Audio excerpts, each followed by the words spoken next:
Yes, check. Okay, so welcome everybody to this Nuts DevOps presentation. We'll handle various configuration options and other things for running the Nuts node.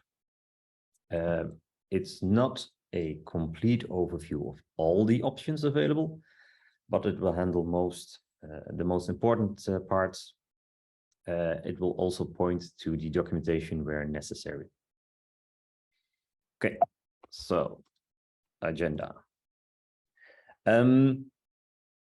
We'll begin at the beginning. How to get a binary or a Docker image, install it. Most of you have already done it, so it will just be to have a complete overview. We'll talk about storage, the reverse proxy setup, a new node deployment and updates, monitoring, an important part. And there are some small chapters at the end for clustering, command line interface, and of course, all the questions that come up during this session.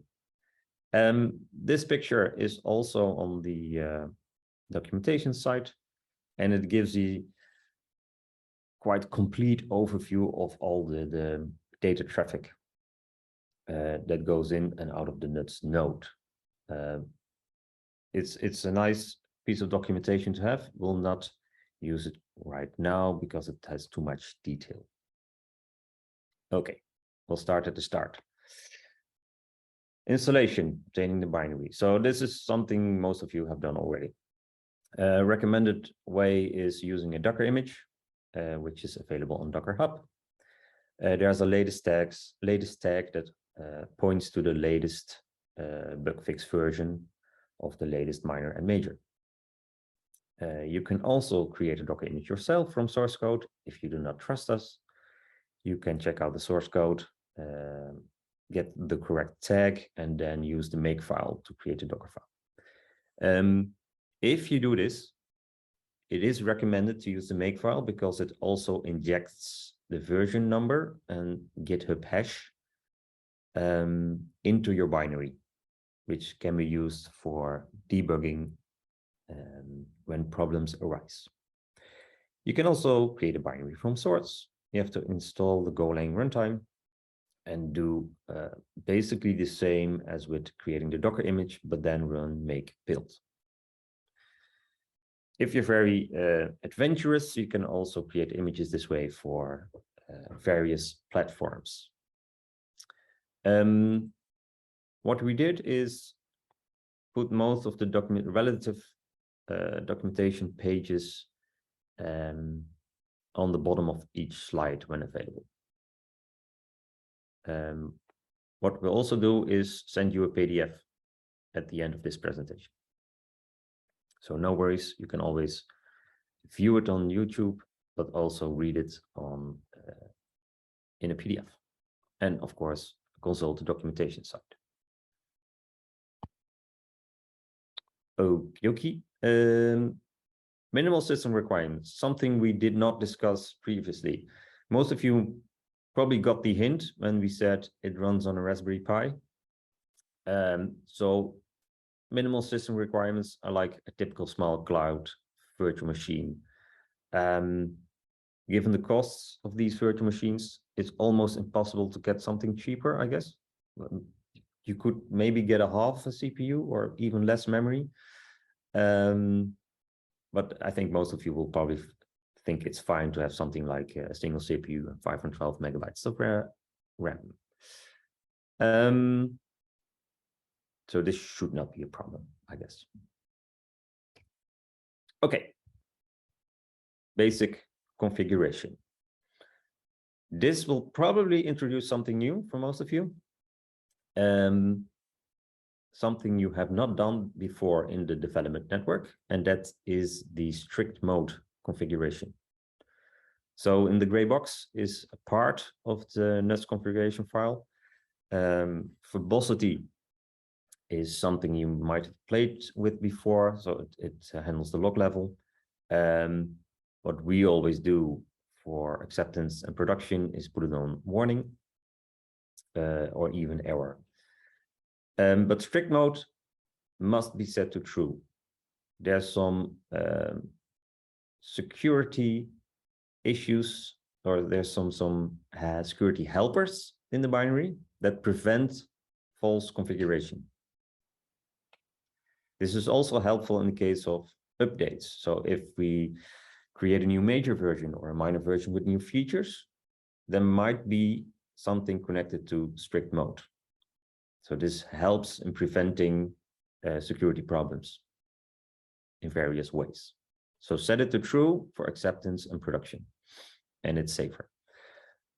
Also something not to forget is set your data directory, which must be persistent, and we'll come back to that later. There's some various parts in the documentation that says something about backups and no backups, but no backup does not mean the persistence can be volatile. It should survive restarts. Must survive restarts. Otherwise, strange things will happen. To be complete, you are also free to use environment variables or command line parameters instead of the configuration file. So you might want to inject security tokens through environment variables instead of putting them in a configuration file. The order of configuration precedence is command line parameters take precedence over environmental variables, which take precedence over the config file. So a basic configuration should be put in a configuration file, and then more variable parts, which differ between acceptance and production, for example, should be injected through environment variables, as well as security stuff. Okay, storage. Interesting topic, I think. Just like this. Okay. First part of storage. Private keys. Of course, extremely important. Where do you put your private keys? This is part of the security settings next to the TLS configuration, of course. One option is put them in HashiCorp Vault. This is currently the only supported backend next to disk, which enables to secure your private keys. You can run it clustered, which will become more important next year when we'll be looking into clustering. And there's an example config here. So under crypto storage, you set it to Vault key value, Vault KV, and there's some Vault specific configuration, most notably the address and token. It also says consider injecting the token through an environmental variable. We also have the ability to migrate your keys from disk to Vault. So if you start on disk right now, you can always migrate to Vault. And I think this will probably be a feature for all storage backends if we're going to support new kinds of backend, new types of backends that you can migrate all your data. So you don't have to resync your entire node. There's a command line way of doing this, which is using the executable, like it says there. Okay, private keys on disk. So everybody knows from the development network and stable network that you can store your private keys on disk. This is also the first question for you guys, which you may answer in the chat. Are you going to use Vault, HashiCorp Vault, or are you going to use private keys on disk?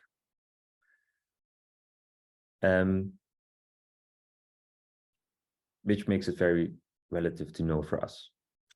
We know that various cloud environments have the ability to provide encrypted storage. If you are going to plan to put your keys on non-encrypted storage, well, please don't. So private keys on disk. So it's potentially less secure. The keys end up in your configured data directory /crypto. It must be encrypted. It's encryption at rest. and you have to back up the keys. So when you're using HashiCorp Vault, you have the ability to use HashiCorp Vault's ability to backup. But if you're going to use disk, then you have to make sure a backup is available. If you lose your private keys, you have to do everything from scratch. So that's a lot of work. It's still possible, but in the future, you'll probably have to go to your customers and say, we lost your private key. Could you please re-sign this document? Which I think is annoying. And it will have you lose face, if that's the correct English expression. Okay, so I'm curious what ends up in the chat right now. I think Steven and Rijn will update me at the end, because I can't see the chat when presenting. Okay, so that's private keys. That's one of the most important things for storage. Next, network state. The network state is essentially the entire distributed database. Transactions, payloads, and some metadata go in this network state. The network state is also the thing you see in the diagnostics. What is the current state? Am I up to date with all the other nodes, which is extremely important in a distributed network. Luckily, most of it, like 90% of it, can be rebuilt from the network. There's a choice to do it in Redis or on disk. But there's a small catch. There's something like private transactions, the authorizations. Data may be shared between two organizations for a single patient. This is private data because there's a citizen service number in there. They are only shared between two nodes. So the other node can still act as your backup, but if both nodes are destroyed at the same time, then you have lost data. Also, rebuilding the network state requires time, especially when the number of transactions grows. So the safest thing, or actually our recommendation, is just to backup everything. Right now, backups are like tiny. We're talking about megabytes. Gigabytes requires, I think, almost 1 million transactions, which in current order of magnitude is still small. So that's why right now we say just backup the entire network state, which means, let me quickly check if I'm not going to the next slide already. Use backup mechanisms as discussed. Next. Okay, so network state on disk. Data ends up in your data directory / network. The default setting does not create backups. And disk storage is limited to only one piece of software, one process accessing the same file. You can enable backups via the example configuration. So the data there is something you configured anyway.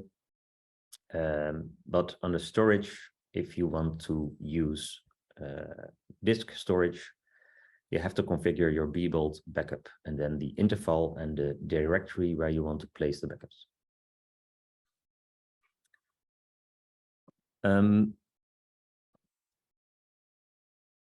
Only a single backup file will be placed in that directory if you're using disk storage.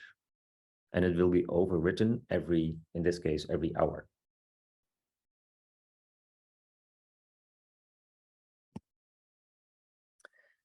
You can also store your network state in Redis. This is non-clustered Redis, so you cannot use a Redis cluster. And Redis Sentinel is not yet supported. But like I mentioned before, next year, we'll be looking more into clustering. So probably Redis Sentinel will be supported. The address you can enter is a host port or a connection string, like the example there. The gray block shows a complete example. Password you may want to inject using an environment variable. If you have configured TLS on your Redis node, you can also configure an alternative CA file. So any certificates needed can be put in the trust store file.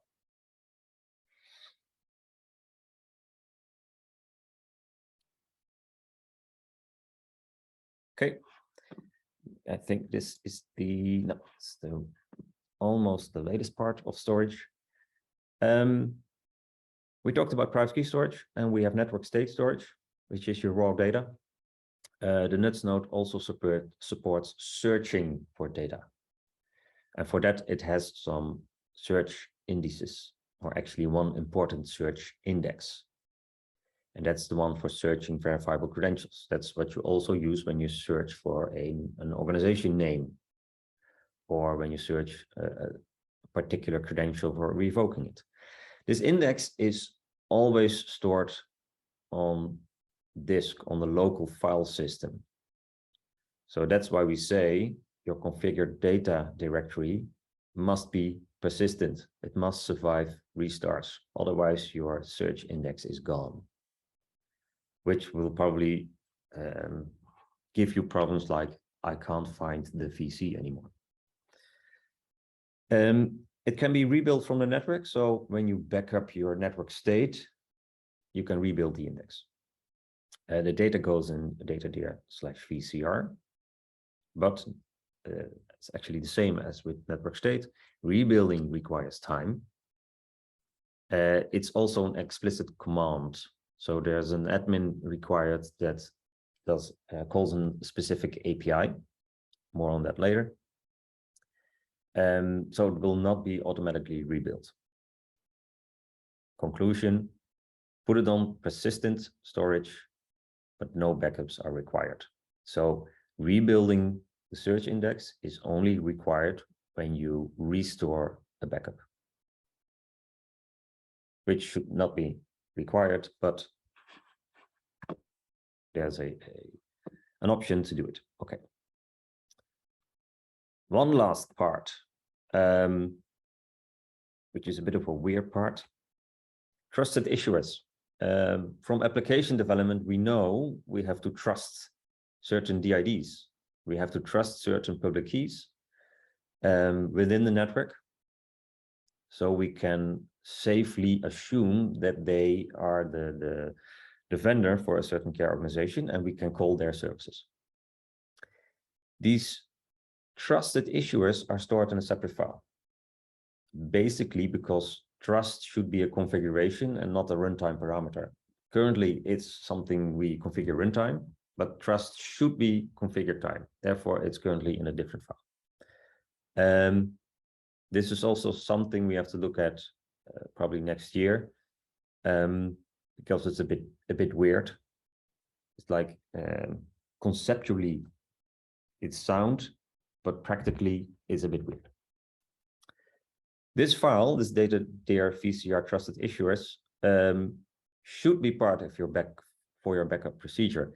If you're using this file as your primary storage of trusted issuers, it could also be the case that you have your own piece of software that holds trusted issuers. Like we have the NUTS admin, registry admin demo, which handles this kind of stuff. If you have created your own administration, then the trusted issuers is actually a derivative of that administration, and you can just inject it.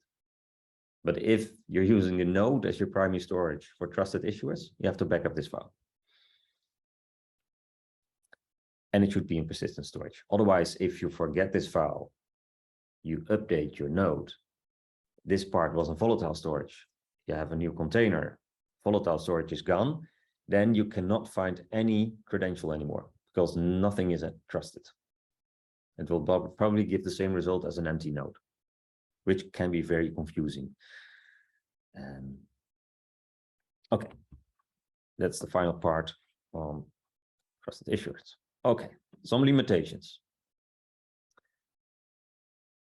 Disk storage, local disk storage, it uses bbold, which is a memory mapped file.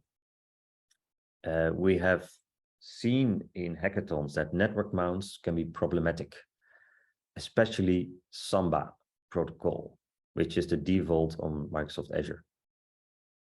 Samba protocol works by copying the entire file, which is not very handy for a database file that grows. Assumption is that NTFS is probably fine. If anybody on Azure can provide feedback for this, it would be greatly appreciated. bbold also uses a file lock. So only a single process can access the same file. This also means that you cannot do rolling upgrades. So if you're assuming that you can spin up a new pod in Kubernetes and wait for it to become healthy and then destroy the old one, that will not work. It will block at startup. Major version upgrades. Major version upgrades may contain migrations. And we're the kind of developers that will remove the migrations one version down the road. So if we're going to upgrade major versions, follow or upgrade to each major version first and do not skip any versions. Otherwise, you have to restore a backup and do it again. Backing up before any major version is recommended anyway. Downgrades are also not supported. If something has gone wrong, restore a backup and try again.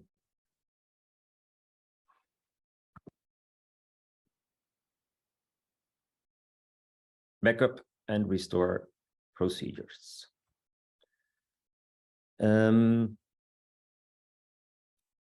If you're using HashiCorp Vault and or Redis, you can follow the procedures listed in their documentation. When using bbold, you'll have to have the backup configuration in your configuration file, which, like I said earlier, only creates a single backup file for each interval configured. You then have to use other tools like rsync or something like rsnapshot to transfer that backup file to a shelf. And then you can keep any amount of backups you want, like a daily, weekly, hourly, 4-hourly, and any number of backups you want. If you're on any cloud provider, you can also use their cloud backup facilities, which is probably something a bit more simple, just marking a checkbox. Do not backup data directly from the data tier. You cannot backup a bbold file directly. You have to use the backup facility. If you do that, you can backup a partially written file. And if you put it back, it will be destroyed. It will be broken. And of course, there's the file lock again. When data has been restored, make sure you also restore the trusted issuers or inject it from your own configuration, your own administration. And the last step is rebuild the VCR, the search index, after every restore. And there's 2 commands to do this. The first one is probably the most important, and the second one is for revocations, which may have been published as well. Forgetting to restore the search index will probably give you the same result as an empty node. You will not be able to find anything. Okay, so that's everything on storage. If you have any last questions for that, put them in the chat now, and then you can focus on the next part, which is the reverse proxy setup and TLS configuration. Okay, so that's a small overview on the connections made. We recommend using a reverse proxy. And there's 3 lines going in. There's the gRPC traffic, which is the network traffic to use to synchronize all transactions. There's the node-to-node HTTPS connection, which is used to create access tokens. And there's a public part as well. If you're using IRMA and IRMA authentication, it needs to have a public available address. And also a normal server certificate, not the private PKO certificate, but a normal server certificate, because it's a phone connecting to that address. And it, of course, does not know PKO certificates. The proxy will handle all the TLS stuff and will connect to backend at the NUTS node. We also think it's a good idea to separate different API paths on different interfaces. The NUTS node still lists the certificate, the PKO certificate and trust store, because it also has to use it as a client certificate for the outgoing connection. We talked about not only using a reverse proxy, but also making it available, available using a proxy, an outgoing proxy, but that has not been built yet. It's not supported yet. If anybody wants support for an outgoing proxy, please put it in the chat. Okay. So the recommended way for TLS is using TLS offloading in your reverse proxy. So we have 2 examples. We have some settings here for Nginx and HA proxy.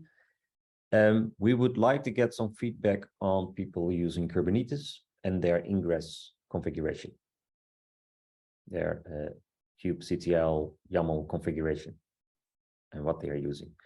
Then we can also add that to the documentation.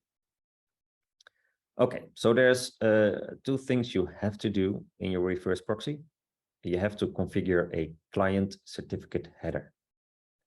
The NUTS node needs to know which certificate is used for a connection, so it can authenticate the party at the other side of the connection, because this is used for private transactions.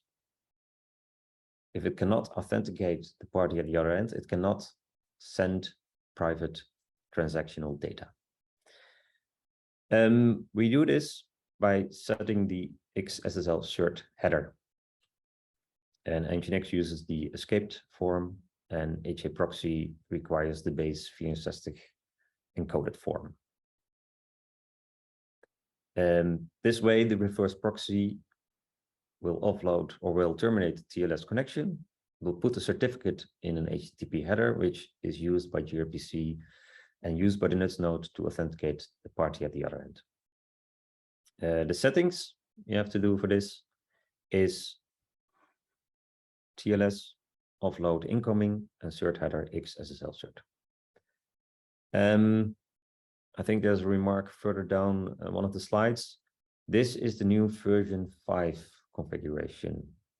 Using version 4 and before, you probably are used to using network TLS and then settings. But this is now one level higher. Another small note to mention, our documentation site by default points to a latest stable documentation, not latest documentation.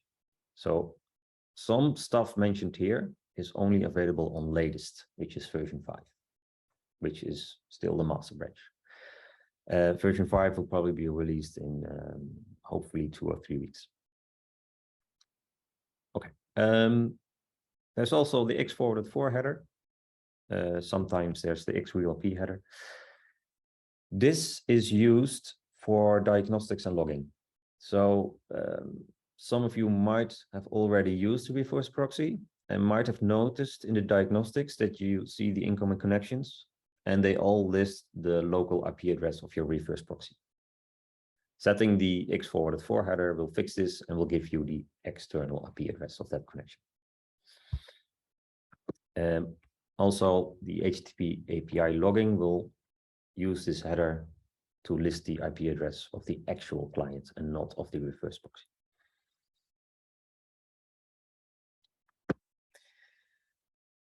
A small list of do's and don'ts. After this slide is a slide for an example configuration,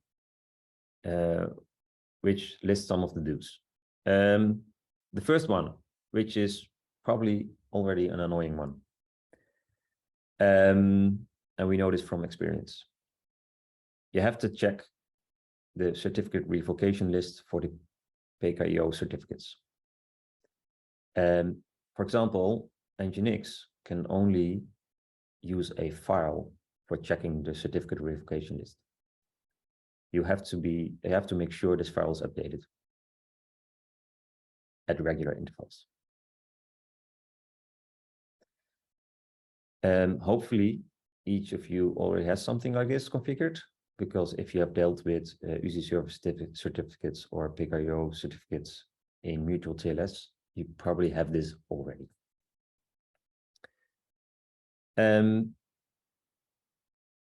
Make sure to not only check this presentation, but also check the configuration documentation.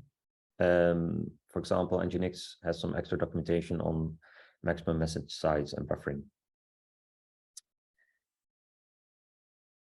Expose your internal APIs on an alternative interface. So the NetsNode has the ability to use different interfaces, localhost, port numbers, other IP addresses for your machine, for the internal, public, node-to-node, and status APIs. So this is an extra security measure to not expose your internal APIs to the outside world. Which is point 4, don't expose anything other than public and node-to-node to the outside. Combined with the next one, don't trust other certificates than specified on gRPC and node-to-node endpoints. So your node-to-node endpoint that is exposed to the outside world must have a check on client certificate. You should also block any path not /node-to-node, just to make sure. Version 5 will also have the ability for authentication measures on the API. You can create tokens for this. And you can inject them, of course, through environment variables. An example configuration file, like I said before, it says here a note. The TLS configuration is now one level higher. It's now at the base level of the configuration file. That's where you set your certificate file, your key file, your trust store, and your offloading configuration. Important part here is that you see there's some different setup for the HTTP and API configuration. So there's the default, which is, of course, the address for your status and diagnostics pages, but you can also add alternative bindings. So in this case, the node-to-node address, for example, is bound to port 8080. And the public address as well. The internal does not say an address here, but it uses 1323. So this way you can configure your reverse proxy to only forward traffic to 8080 and not forward any traffic to 1323. So accessing the internal API should not be possible through your reverse proxy in this case.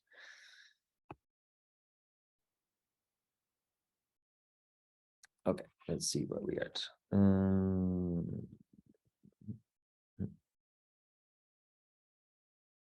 Okay. Some recommended reading about TLS offloading, recommended deployment are these links. The third one, if you haven't found it already, is the government website that actually lists the certificate authorities and their certificates.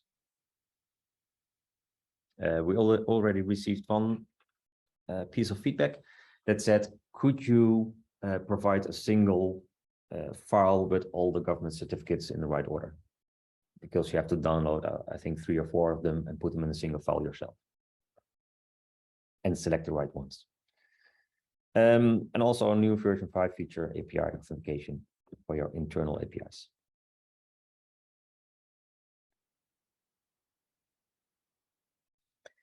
A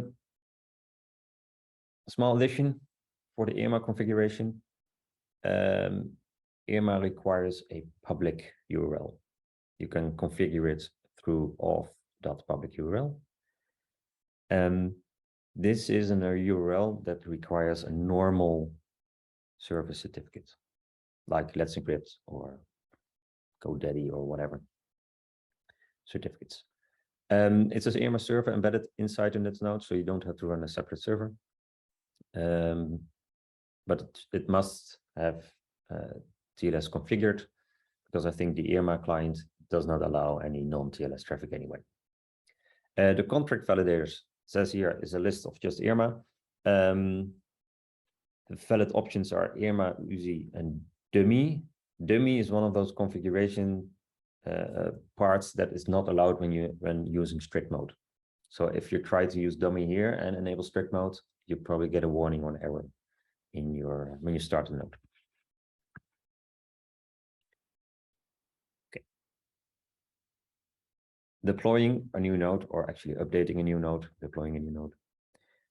So this has some part you probably already know.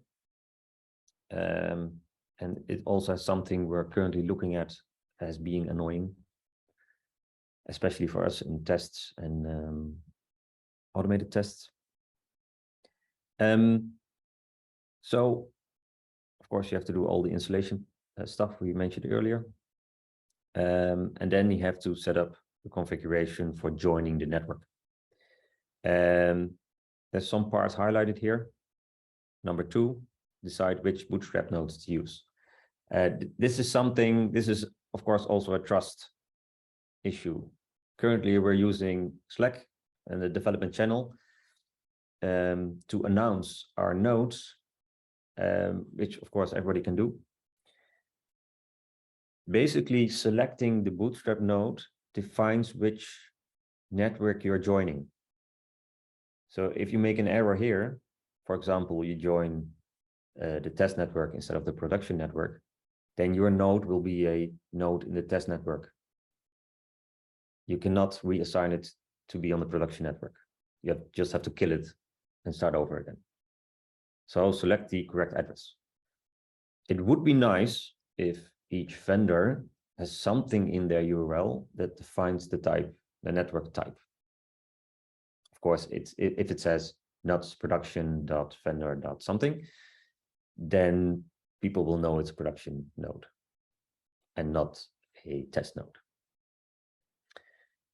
Of course, configure your node, start your node, wait for it to synchronize everything that's already there, which means that every node without registering your node DID is a, let's say, read-only node.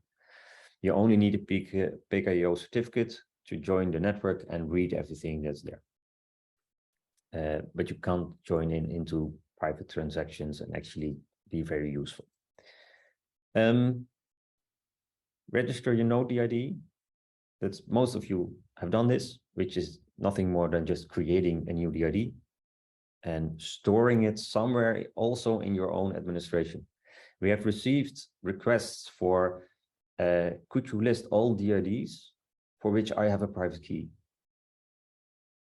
This is wrong. The Nets node is not your storage for DIDs.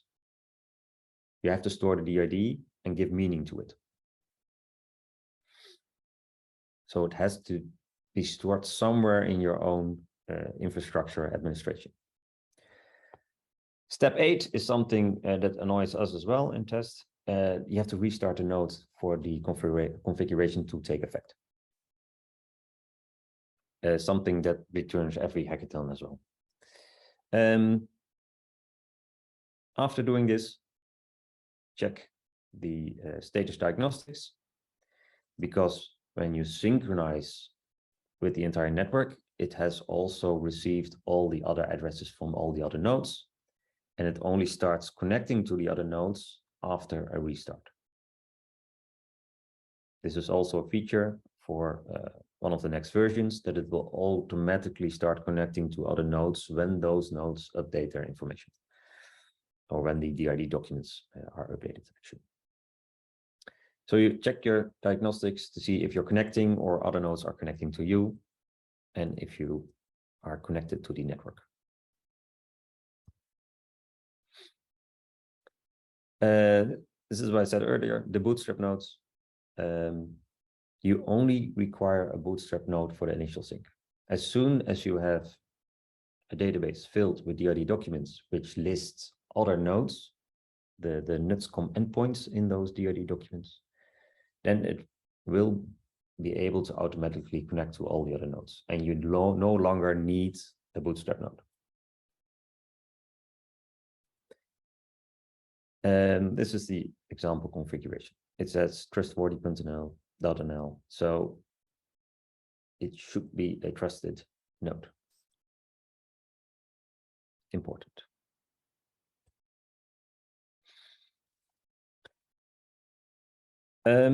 Registering your node DID. This is why I said, hey, we noticed that this part is a bit annoying. It's a lot of work, because you can judge from the size of the slide that it's too big.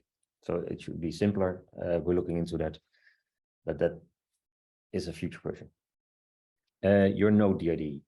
Most of you will probably know it as the vendor DID, because we introduced or we recommend some kind of hierarchy. And this DID identifies your node on the network.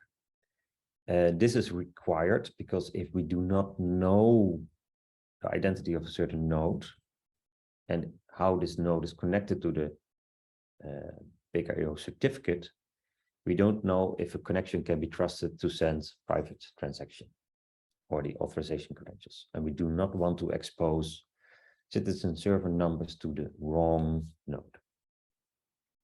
There's some steps here that summarize the stuff you probably already did, like create a DID. There's two options. You can use the API, but you can also use the nuts executable as client. Then you have to register your nutscom endpoint. The nutscom endpoint is your gRPC address. And this is used for the discovery part. So when you restart your node, it will scan all the DID documents it has, extract all the nutscom endpoints from it, and also connect to those nodes. It will also use the address listed there and check it with the list of sons in the certificate. And that's how we can match connections and certificate used in the connection with the DID published on the network. It would also be very nice if everybody would register a technical contact, because there's some parts in the diagnostics where we can help each other identifying problems. And if we have technical contact, like email address, phone number, we can proactively give a heads up if something is wrong. And I'll come back to that later to actually show you what can be wrong. Configuration, network.node.DID, and then your entire DID. And of course, after registering this, restart your node.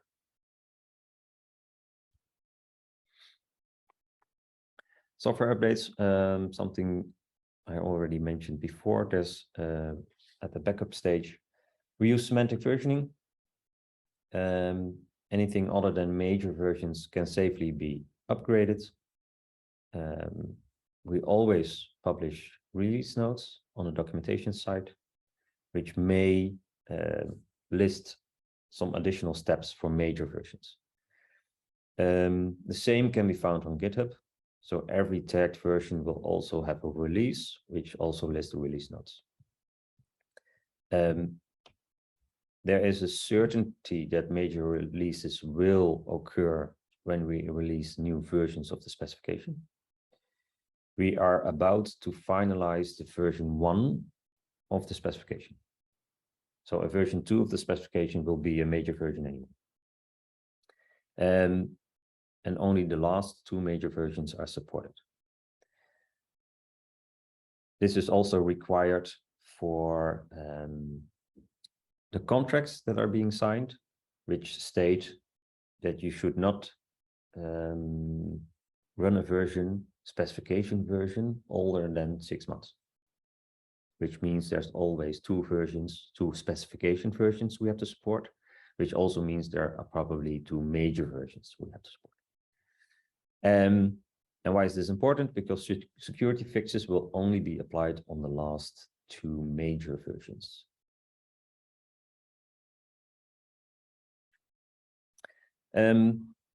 We always spam on Slack, and you can also track progress on GitHub. As something, we release software, so what we are very happy if everybody would be up to date with the latest version. But we also know the other side, running software.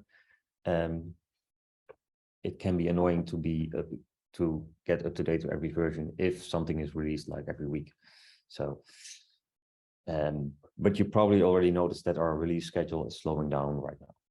But still, try to stay up to date. And remember, no rollbacks.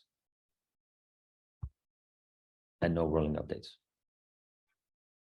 For now. If this changes, you probably can read it in the release notes. Okay, so now we have our node running, we have it configured, we have it connected to our network. Now it's time to prevent it from breaking down. Or actually seeing how you can generate graphs with a nice flat line, memory usage and CPU usage. The NetsNodes is very good in creating graphs with flat lines. Okay, so there's the basic diagnostics. There is a status endpoint, which just returns a 200 status code and an OK body. It just says OK, which is used by the Docker health and liveness check. And that's the only thing it does. You know the node is up when this one returns OK, because the API part of the Nuts node is the last part that will start up. Network connectivity, databases, configuration file loading, logging will all start before the API starts. So if this one is okay, then it's up and running. You can get more info on /status/diagnostics, which defaults to YAML output. If you do a request with the accept header application JSON, you can also get it in a JSON format.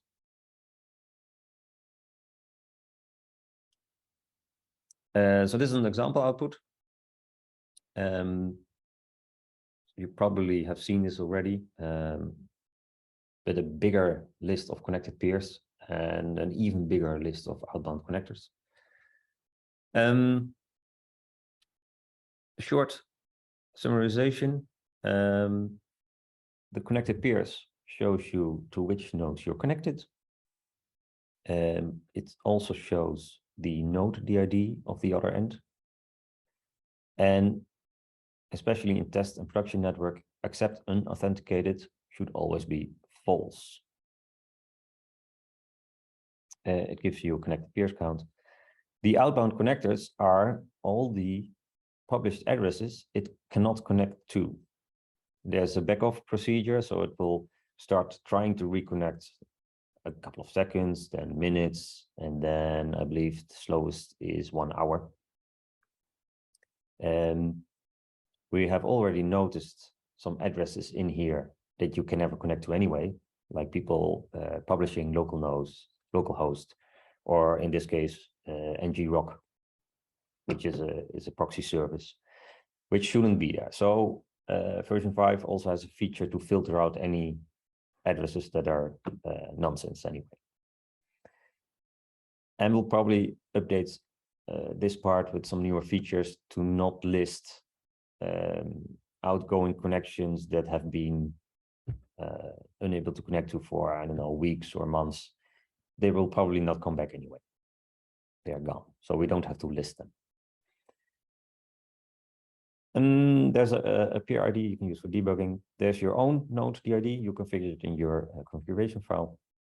For the current version protocol, there is a parameter called payload fetch download queue.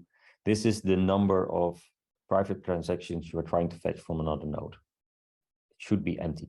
But if the other node is down for a small time, it could be filled with some transaction hashes.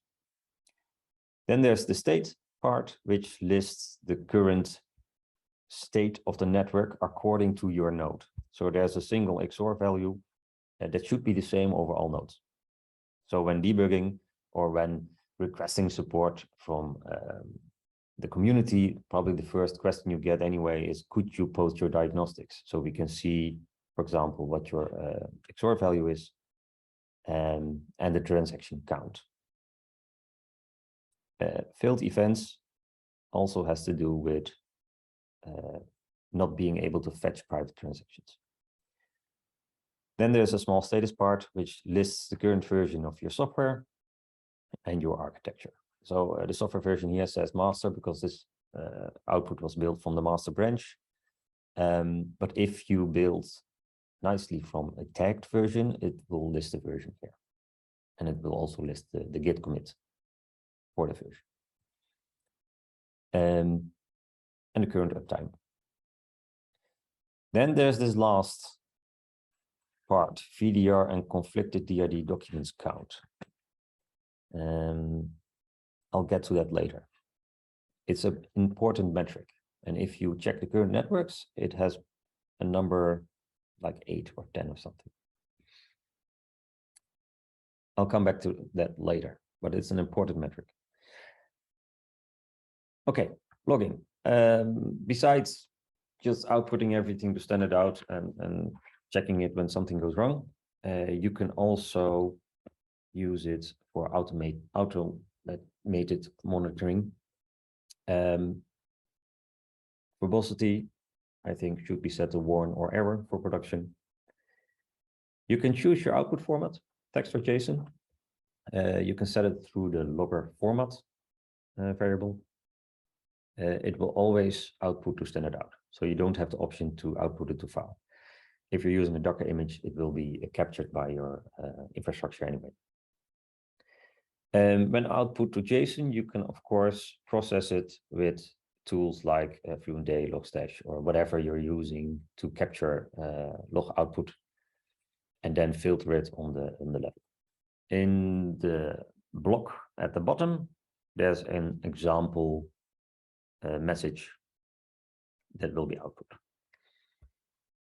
So there's a level, there's a message like MSG, which lists a message, and there's a time component.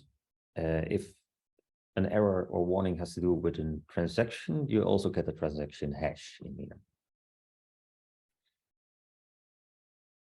If everything is running according to plan, you should not see any warnings or errors.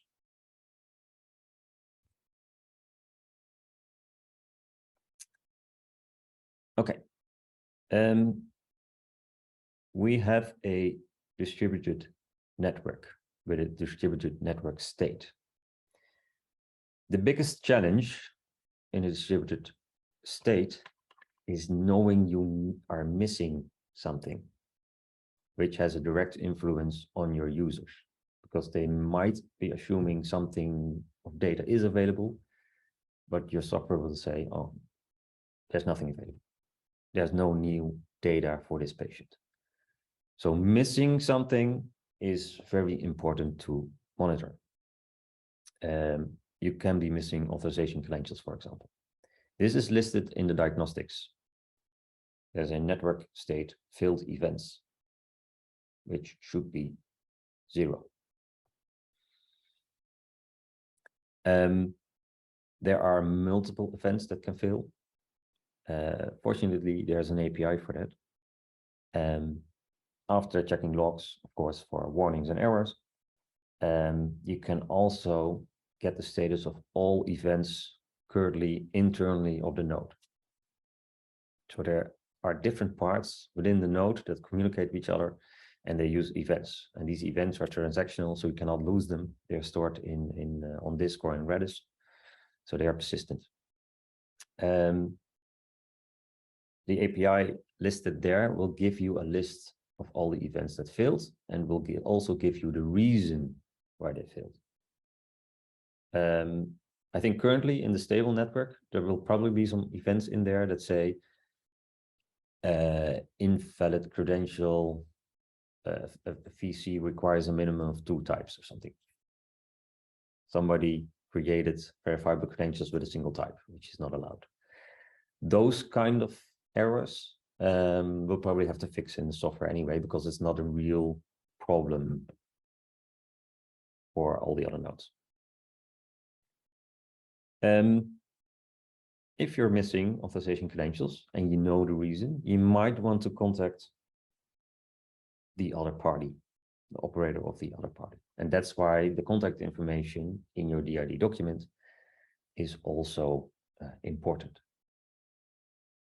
Again, if everything goes well, no failed events will be listed, and you should not contact anybody. Everything should just work. But there is an option to find out what happens. If something like that happens, also contact us on Slack, because we all know when we're going to run production, the most weird stuff will happen, and we'll want to have some feedback on that. Metrics. So we have our logging, we have our diagnostics, we also have lots and lots of metrics. The nuts node will output metrics in the Prometheus format. It currently has, I don't know, maybe 50 different types of metrics. They are prefixed with nuts, HTTP, or Go. The nuts metrics are related to the functioning of the nuts node. For example, the total number of transactions, or the number of messages received or messages sent. When using Prometheus, you can output this, for example, to Grafana or any other dashboard you like, and get some nice graphs. This, of course, can also help in debugging. If you do not see the number of transactions go up, but you're sending a lot of or receiving a lot of transaction list messages, for example, then something is wrong.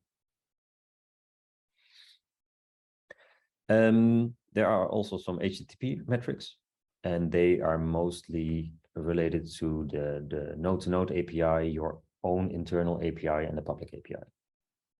So you can also monitor how many API requests are being done. You probably already monitor this via your reverse proxy and the status codes that are produced there, but there's also the option to monitor it from the HTTP, from the nuts node itself. Then there's also some metrics related to the process, like CPU, memory, that kind of stuff, which are prefixed with Go. You can use these metrics, but you can also pick up those metrics, of course, from your cloud environment. So if you're using a Kubernetes environment, for example, you already have metrics from the pod on CPU usage, memory usage, and all that kind of stuff. But if you want to, you can get it out of the nuts node itself as well.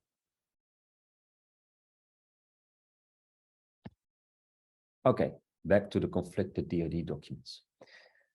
And the conflicted DID documents count should be 0.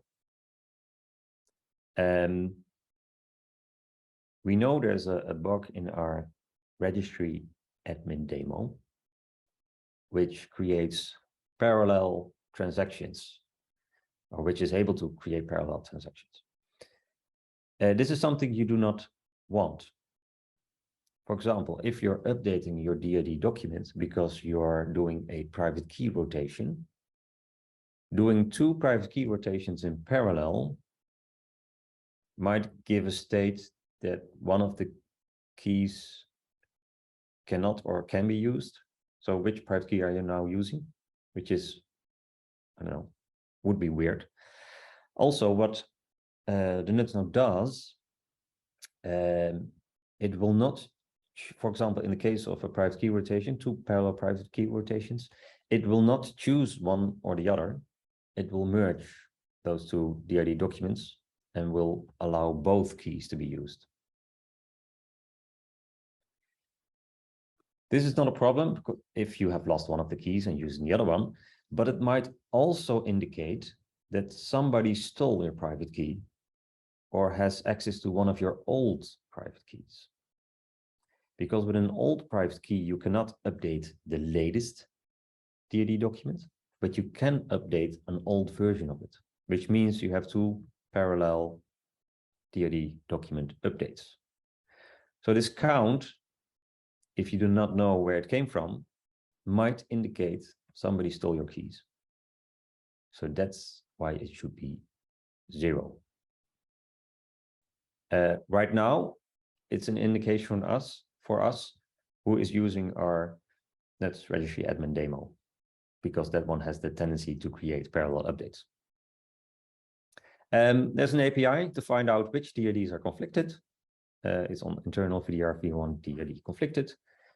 If you know this DID, please update it to make sure the conflicted DID documents count goes down. This is also the way to find out which vendor created that DID. So if we all make sure the count is 0, and then maybe in a year or so, we found out it goes to 1, then we can quickly identify which vendor has a conflicted DID document. And then they have to find out, did we do something wrong in our software to update the DID? Or did someone steal our key?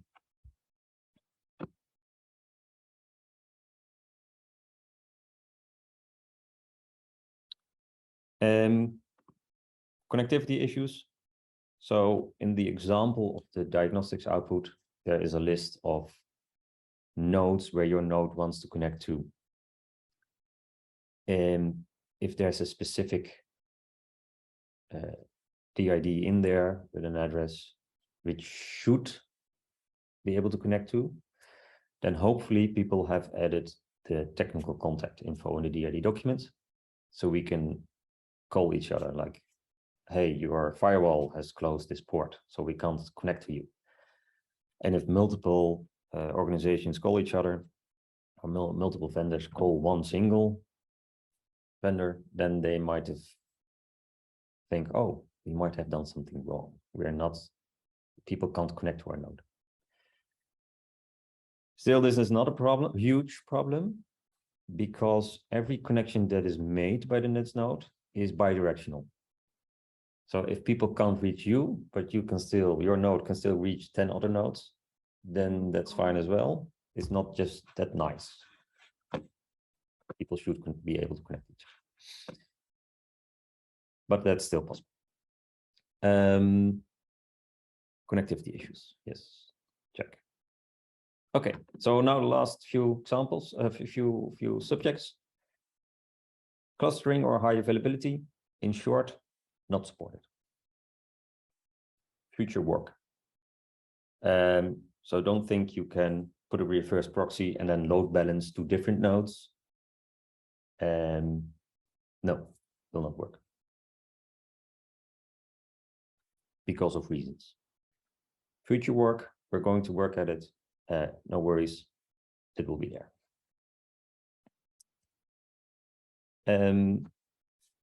Using the command line interface.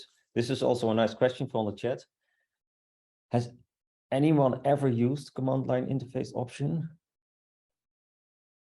Or is going to use it?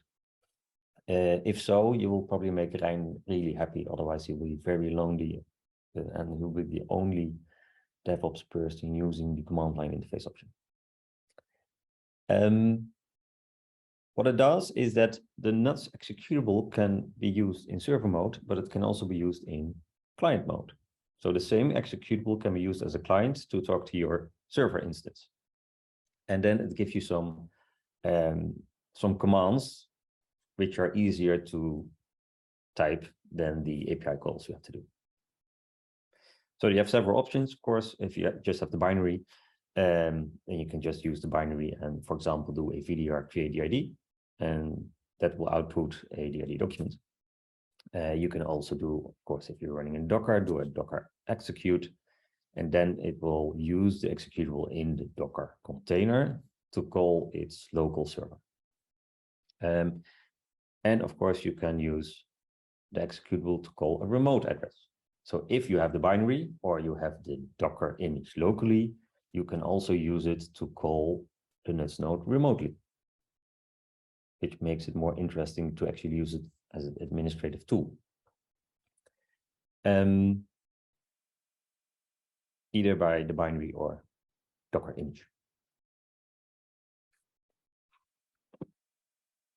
And probably who is going to use the API security on the internal APIs? There is a command line option to generate a API token, which is a typical task for a system administrator to do, and then inject the token into the environment variables. Okay, so this was 70 minutes, and we are at the end of the presentation. Final takeaways. Review the recommended deployment, which has the large image of all the connections being made, reverse proxies, some settings. Second, don't forget to configure a time server. We have seen this in hackathons. When requesting access tokens through the node-to-node API, requests are only valid for 5 seconds. So if you have a server with a time drift of more than 5 seconds or the wrong way, then you won't get an access token. So there's a 5-second validity and there's a 5-second time drift allowed. But of course, everybody has a time server configured, so no problems there. We also have a frequent encountered errors page. I think there's only 1 error on there right now, but all the stuff you guys report and we think is worth mentioning there will be put there. That's it for the sending part. So I'll stop the recording